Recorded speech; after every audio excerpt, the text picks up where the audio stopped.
Good morning. Good morning. Welcome back. We just completed the pre-test, so we're about to rock and roll. Today we will be dealing with the surface water treatment rule as well as surface water production. So we will start with module 11. Did you introduce yourself?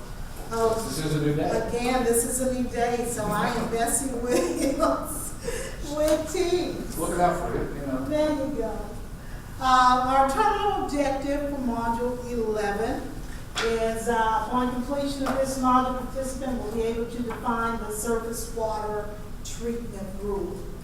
We're going to look at the regulatory overview of surface water. We'll discuss the requirements of this particular rule of surface water, as well as the various methods for compliance with this rule. Now, the purpose of the surface water treatment rule is to provide enhanced protection against the microbial contaminants. As we all know, surface water is more susceptible to those type of contaminants because it's out in the open. What systems is applicable for this rule? It's for all surface water as well as groundwater that's under the influence of surface water. Now, how can I tell if my groundwater is under the influence of surface water?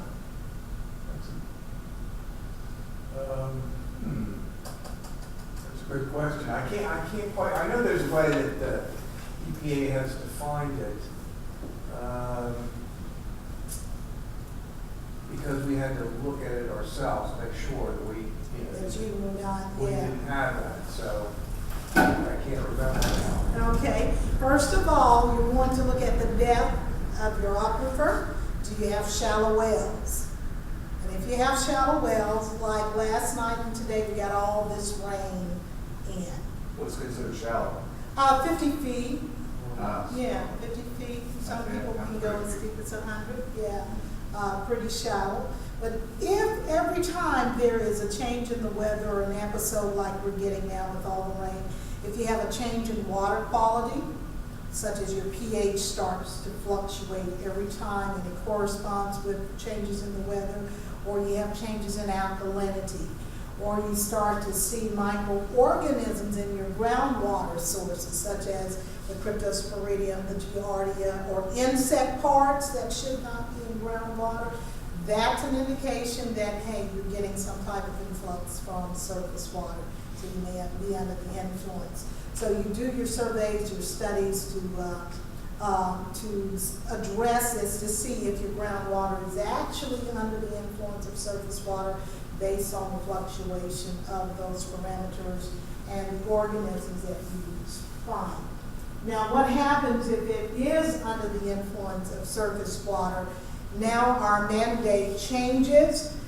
It's no longer just disinfection for the groundwater. Now we start to look at it as a surface water sources, actually requiring a lot of the required treatment processes that we do for surface water.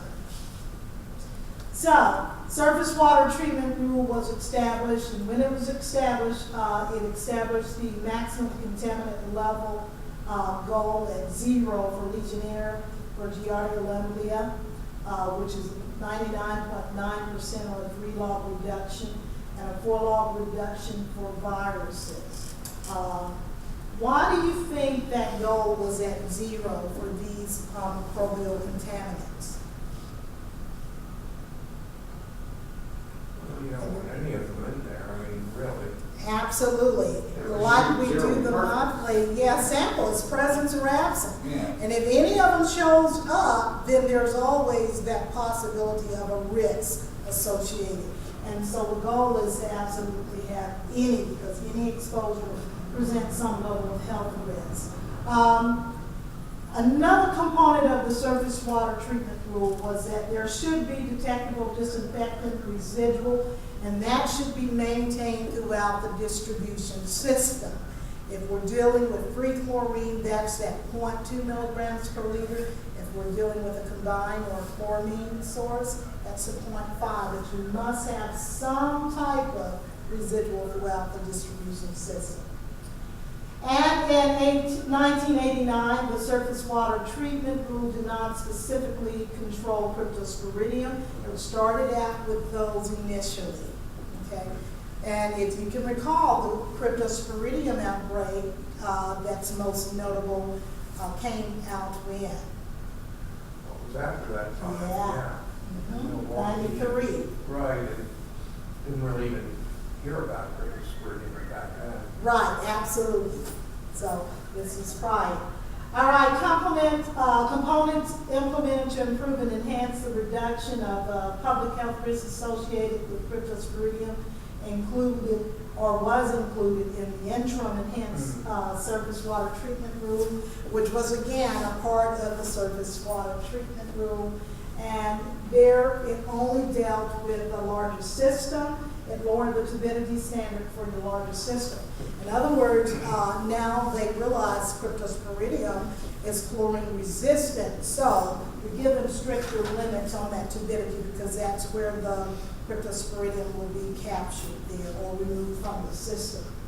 For your long-term enhanced surface water treatment rule, it extended the requirement of the initial interim to systems serving fewer than 10,000 people. So now it was a way of capturing those medium and smaller systems. Long-term 2, enhanced surface water treatment rule added an additional treatment for cryptosporidium at your surface water as well as your GUI systems with significant levels in their source water. So now we see the source water monitoring, and whenever you have that increase there, then of course you need to implement additional treatment processes for removal. All right, your filter backwash recycling rule, we talked about that yesterday. It too was a part of this to reduce pathogens by properly managing the backwash water and your waste stream at your water treatment plant. Another component was the stage 1 disinfectant byproduct rule. Again, we're trying to reduce the exposure to these disinfectant byproduct, total trihalomethanes and halyacidic acids, which were found to be cancer-causing in laboratory animals. And your stage 2 disinfectant byproduct rule was the reduction of these disinfection byproducts throughout the distribution system. So you can see little by little we're adding more and more, becoming a little more strict there. Your surface water and GUI systems all fall up under the subpart A systems, and they are required to filter the water unless more stringent source is found or implemented. The filtration include unfiltered sources. It must meet the 1989 surface water treatment rule source water site-specific requirements, including cryptosporidium in their source watershed control programs. For your unfiltered sources, it must meet all stage 1 BRs as well as your MRDLs. It's subject to disinfection profiling and benchmarking. It's subject to your sanitary surveys, and it's required to provide 2 sources of disinfection to meet the total inactivation ratio, and separately for cryptosporidium, Giardia lamblia, or viruses. In addition, for your unfiltered sources, must characterize their source water to determine if additional treatment is necessary. Goes back to how we were talking earlier. The quality of the water dictates the treatment. And so if your quality is a little worse starting off, you may have to do additional treatment there.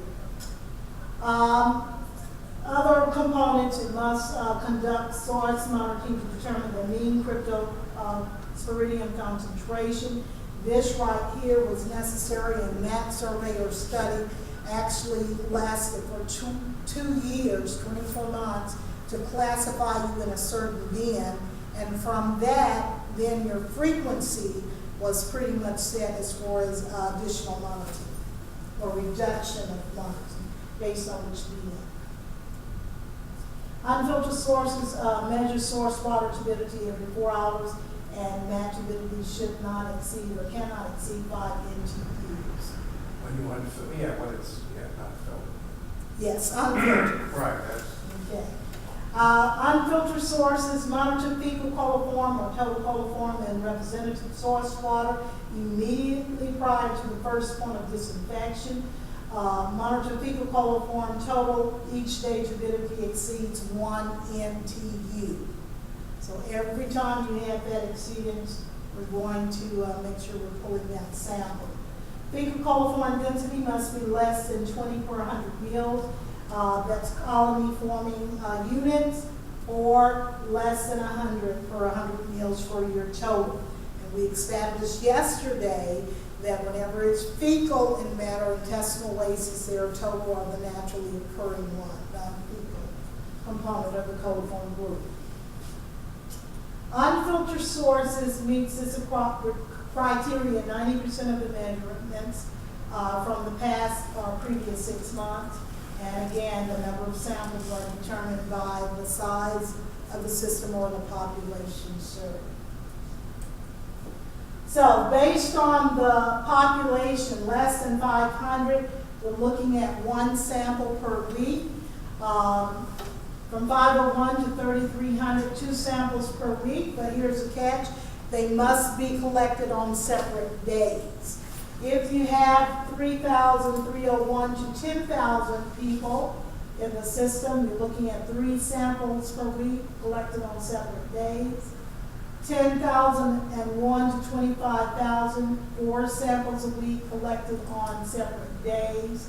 Greater than 25,000 people, you're looking at 5 samples per week, but again, collected on separate days. All right, for your filtered sources, those were all unfiltered. For your filtered sources, turbidities, limits are determined by the types of filters in use. So you go back to what type of filters you're using as to determine what the limits are for turbidity. The turbidity limits for finished water? Yeah, in essence, what this is saying, if I have a reverse osmosis, remember that it can get down to the point 001. Yeah. So it pretty much dictates what your end product will yield, is what that is saying. But the requirement for turbidity It's still, what It's is still the required? same. Absolutely. Okay, At least I was- yeah. 1.3 and 95 or less, and 95% of your monthly sample. If you're looking at combined or individual filters, we're looking at 0.15 NTUs. So those requirements are still set. Okay. Yeah. I was saying, how does the filter type change the requirements for the No, that's dirty water, the dirty type water? of filter you're going to get Yeah. different results. Okay. Conventional or direct filtration systems, again, we see that as far as your effluent, combined filter effluent, it must be equal to or less than 0.3 and 95% or more of your samples measured every 4 hours. The plant operates. It cannot exceed 1 NTU at any time. And if your systems are less than 500 persons per day, you're looking at 1 sample every day. However, again, that can be reduced, from the 4 hours to the 1, but you want to make sure that you're contacting your policy agency for that stamp of approval there. I thought we had 0.5 is where we shut down. I guess we just do that to be safe. The You rule- may I have thought- different standards internally, so it sends up the red flag. Yeah, It's but time to that's- do something. I was just always told 0.5. I just assumed that was The top, yeah. okay. So And we that's to have to- keep you in check. and make Yeah, sure oh, yeah, that's- You yeah. stay out of trouble. Yeah, Because when yeah. it starts climbing above 1, you may be called in. No, that's, 0.5, we start sounding the alarms and, Absolutely. we run around. And that's a pull around. good process to have in place, to always shoot for something more stringent than what the rules are. That way you know that you're always within the right parameters. Yeah, or something's going on, we need to. Yeah, dress there. Don't tell anyone. Yeah, see, it's extra stress. It's unnecessary stress. You know, knowledge is You're power, but also knowledge gives you Yeah. that information's like, oh, I have a little more That's leeway what to that's what I work was with saying. here. Don't worry about it, Bill. We're still in one. All right, Bill's not gonna let you come to any more training. Yeah. All right, with your individual filter effluent turbidity, it should be monitored continuously with an approved method. Keep in mind that most of all the parameters that we're looking at, especially for reporting, and this is something that we have to keep up report, you have to make sure you're using an EPA approved method for the analysis component of it. Turbidity meters must be calibrated according to the manufacturer's recommendation. Results are reported every 15 minutes. Now, when the meter fails, you're not off the hook. You have to get out there and grab samples. We're grabbing samples every 4 hours. They give you 5 days to get that turbidity meter back online. 5 days. You gotta have it back in place. Once it's repaired, you're going to return to every 15 minutes. Individual filter effluent turbidity information to the agency. In other words, what you need to report: levels above 1 NTUs in 2 consecutive measurements, 15 minutes apart. That's one of those that must be reported, because remember, we should not be going over 1 NTUs. We're going to also give them the filter number, the turbidity measurement, the date of the exceedance. You don't necessarily have to give them the flow, but this information is required. Now, you may be asked to create a profile within 7 days with the reason for the abnormal performance, especially if you are a larger system. This is not a requirement for your small or medium systems, but they can ask. Okay? It's up to the primacy agency. All right, if you have diatomaceous earth or sand filters, turbidity measured as combined filter effluent. It's measured every 4 hours during plant operation.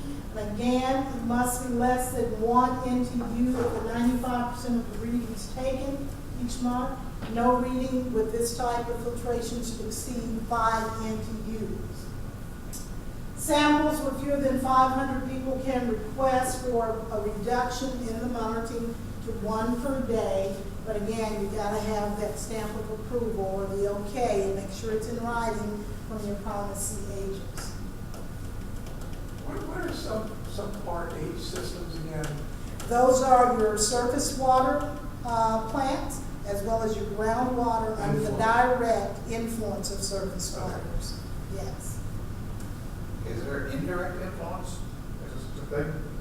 I think it's more of a play on words. In some books, it'll have direct influence. Oh, yeah. Other books will just have groundwater under the influence. Yeah, so you keep saying direct influence. Yeah, Like because indirect this influence, particular manual mentions it in that way.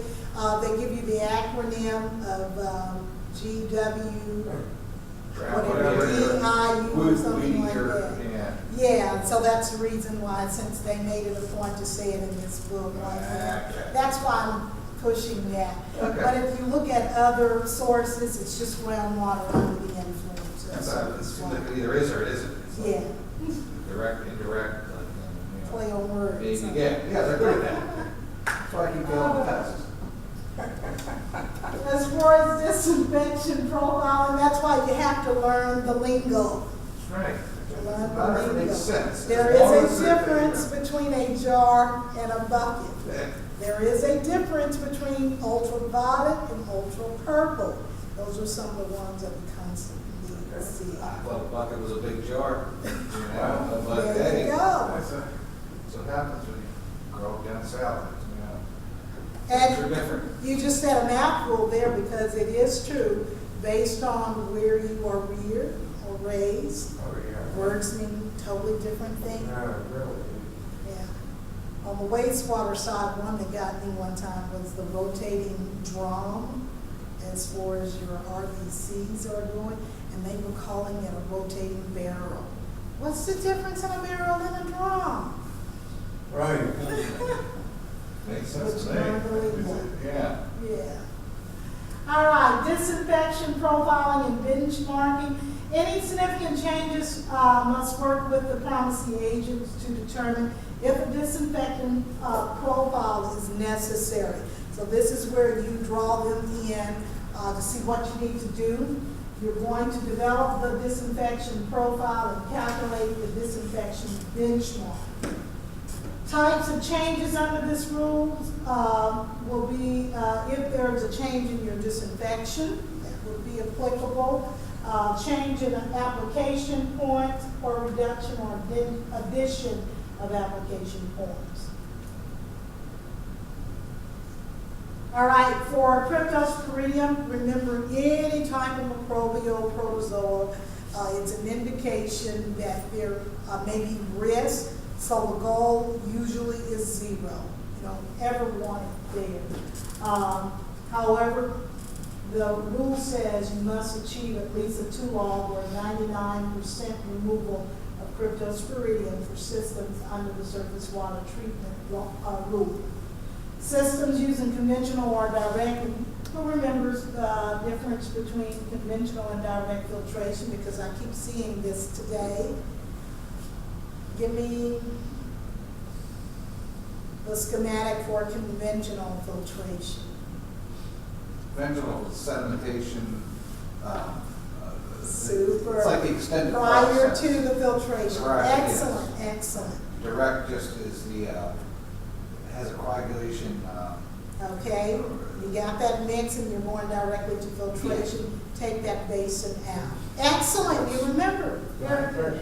that's what we do direct, ours would be considered direct. Yeah, ours is kind of a combination, because you do have that, we have that upflow clarifier, which is Okay, it- that's considered a sedimentation basin. yeah, it's small, but it would be, yes. Real quick, how about sedimentation? Well, that was the whole idea, that's the whole idea. Well, see, It's that's, the design yeah. of it, with the upflow being you don't have the longer time necessary as with your traditional ones. When in one of the questions, it was how, what was the length of time of sedimentation, it was 6 hours. Well, to have a 6 hours detention, you know how big that, Yeah. you have to build something, so that's why they develop these types of Systems. systems. I thought our raceway was kind of a sedimentation, In a way it is, kind of natural, but it wouldn't count. I mean, a lot of stuff will fall out, bigger stuff. so it's real slow moving, it's like a mile long, almost, it's real close to a mile, our raceway that feeds the plant. The water moves real slow through there, everything, so it's. Yeah, you It get- feeds the plant, so it really acts sort of like an equalization basin, more so than a sedimentation basin, Probably, yes. based on the location Yes. in the process. But you do get, if you have a turbidity event, some of it will settle out, I guess, Right. in that the long- raceway, yeah. Right, and that's the whole purpose of it, so you're not shocking your plant. So you can pretty much stabilize the water. Because, in the past, there was a limit as to how much we did, and now we can just shut the plant off and switch to our raw water reservoir, which of course has, the water quality is pretty uniform all the time. So that was a nice I'm gonna see if we'll put that fan in there. The bumblebee thing we got? Oh, Taking our time, kind It was supposed to be on that. So system using conventional or direct filtration, again, you're looking at the 0.3 into using 95% of the sample, and that's less than 0.3 or equal to 0.3 or less. For your diatomaceous earth filtration, 2-log removal, less than 1. It's the same that you saw previously as far as developing that benchmark there. For the interim enhanced surface water treatment rule, we want to make sure that we are achieving 3-log reduction of Giardia lamblia, 4-log for viruses reduction. And again, remember the part of the surface water treatment rule also dealt with the disinfection residual entering the distribution system at least a 0.2. Turbidity standards for systems serving more than 10,000 That information is on several pages in your book, but since we are dealing with small systems, I'm going to leave that up to you to read it at your leisure. For long-term, one, enhanced surface water treatment rule, again, for surface water, and here again, they put the direct influence in. So groundwater under the direct influence of surface water, serving 10,000 or less, turbidity levels are implemented during the interim. It requires disinfection, profiling, and benchmarking also. And for 2-log removal of cryptosporidium, the finished waters reservoirs must be covered. Under this one also, unfiltered water system must comply with the watershed control requirements. Again, that adds cryptosporidium as a pathogen of concern. So lots and lots of language concerning those microbial contaminants there. Long-term, enhanced surface water treatment rule. You must monitor cryptosporidium in your source water for 2 years in order to develop, again, sort of like a benchmark of what's there. Small systems have the option to monitor E. coli instead of cryptosporidium. And then from that study there, based on the results you obtained, you were placed in 1 of 2 4 bins after the monitoring was completed. Now this right here is simply a schedule, schedule for this compliance of this. If you were small systems, again, you have the option to do the E. coli, and your initial samples due July 1st. Begin the first round of source water monitoring October 2008. Submit your groundwater data if applicable December 2008. And must begin second round in 2017. For larger systems that had to monitor for cryptosporidium, it began in 2010 for you, January, as far as submitting your sample schedule, location description. Your first round of source water monitoring was April 2010. Bin classification, September 2012. Complied with the long-term 2 surface water, enhanced surface water treatment rule techniques requirement by 2014. And your second round of source monitoring water will begin in 2019.